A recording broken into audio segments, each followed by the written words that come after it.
I would define my 20s as just being completely financially illiterate. I had this focus on making more money. I thought that more money would solve all of my problems, and I didn't really think much about money management. So I was living in New York City. I was probably spending about $2,000 to $3,000 a month just going out and partying. I really wasn't paying attention until I discovered the FIRE movement at about 28 years old.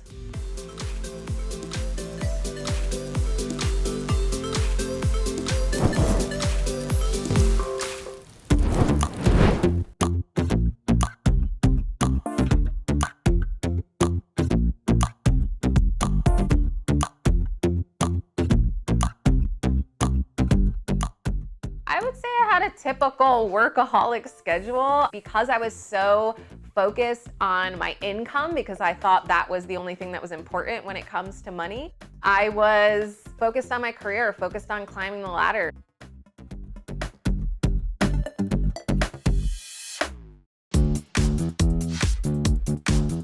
My initial goal was to get out of debt. I don't think I had the ambitions of retiring early and using everything I was learning for that. I just didn't really know what the future held. I just knew that I wanted to get out of debt.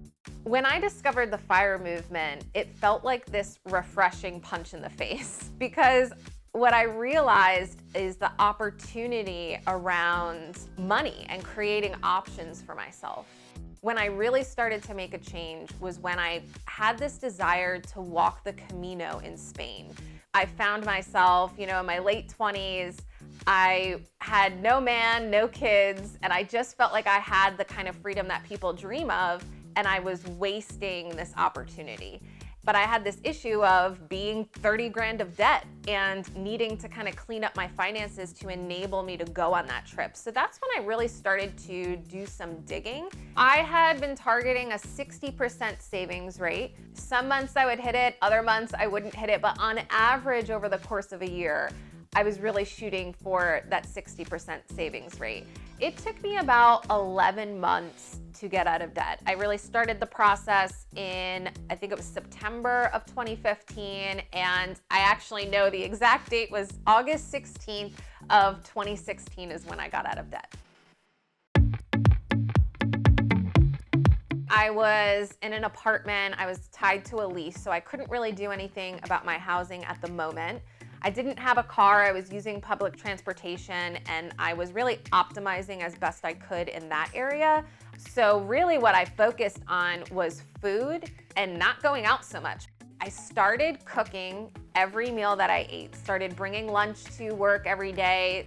The way I was able to do this without it feeling like such a lifestyle shock or deprivation is that I replaced the gratification I was getting from going out with my friends with creativity in other ways to spend time with my friends. So I would host these elaborate dinner parties, or I would host clothing exchanges with my friends.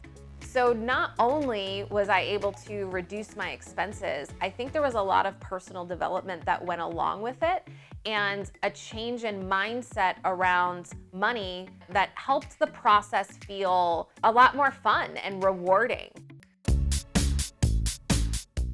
I had achieved this goal of walking the Camino and after getting out of debt and achieving this high savings rate, and I really had this plan laid out to reach financial independence by 40 years old, and that's when I would quit working my W-2 job. And after 9 years with my last employer, the dynamic simply changed in my last year there. I ended up getting a new boss.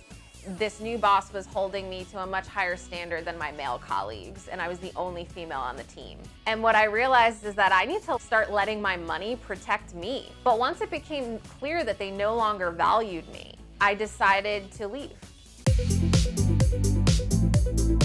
When I was making this decision to leave my job, I realized that I was coast-fi. So what that meant was that I had enough in my retirement vehicles that it would grow through the power of compound interest to what I need for traditional retirement without contributing one more dollar to it. Essentially, all I need to do is meet my monthly and yearly expenses. I really don't need to save anymore. It's almost like I front-loaded my retirement savings, and once I hit Coast-Fi status, I don't need to worry about traditional retirement anymore. And so I moved from New York City to Cincinnati, much lower cost of living. I had a friend. I knew her for about 5 years in New York City, and she moved back to Cincinnati, which is where she went to college. And I visited her like 3 times in 2016.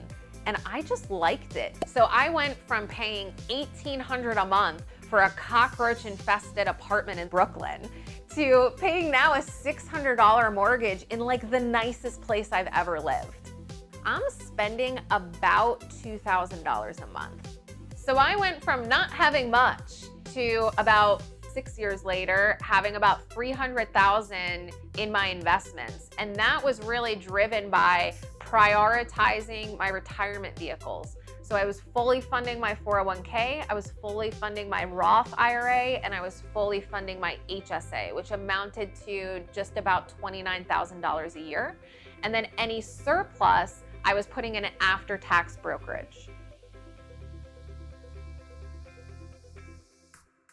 Since quitting my job last year, what my days look like now, it's very different every day. The main way I bring in income is I'm a podcaster. So I host a show called Optimal Finance Daily, where I am reading articles from personal finance bloggers every single day of the week in about 10 minutes or less. That plus another daily show I do where I'm actually reading horoscopes brings in about $3,000 a month. It's about an hour and a half of work every day, but I do batch recording. So I kind of will like record a bunch in one day. And I think that's another real benefit to pursuing financial independence and having this kind of bandwidth of money is that it enabled me to take a big risk on creating something I really wanted to see in the world without any real pressure for it to provide for my livelihood.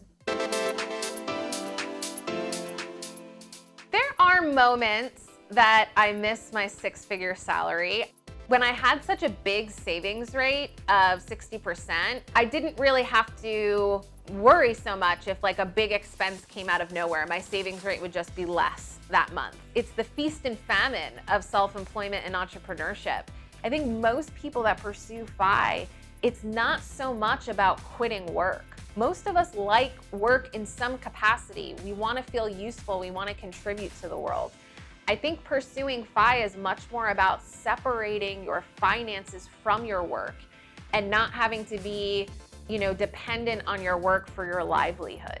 I have really embraced the uncertainty around my future path. I'm still pursuing FI. I'm still saving money because I'm still living below my means. And I will reach FI eventually. Maybe I'll still reach it at 40. Maybe I'll reach it after 40.